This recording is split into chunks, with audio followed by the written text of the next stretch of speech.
কমিউনিটিতে ঢোকার মুখে দুদিকে দুটো জলাশয় আছে, আর তারই মাঝে দুটো ফোয়ারা। শীতকালে বন্ধ থাকে ফোয়ারাগুলো, আজকে দেখছি আবার চালু করে দিয়েছে। দুদিকে জলাশয় আর মাঝখান দিয়ে রাস্তা, অপূর্ব সুন্দর এই জায়গাটা।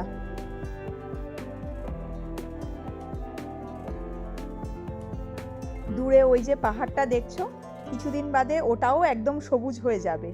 প্রকৃতি যেন আস্তে আস্তে সুন্দর করে সেজে উঠছে।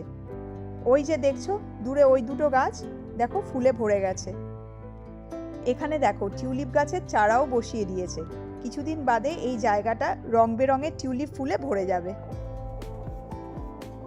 আর এই যে গাছটা, কি অপূর্ব লাগছে দেখতে, ফুলে ভরে গেছে। গ্রীষ্মকালে ফুলগুলো ঝরে গিয়ে সবুজ পাতা গজিয়ে যাবে। ফুলগুলো দুটো রঙের, গোলাপি আর মাঝখানটা ডিপ মেরুন, অপূর্ব সুন্দর দেখতে। তাই ভাবলাম এত সুন্দর ফুলগুলো তোমাদেরকেও একটু দেখাই। টাটা।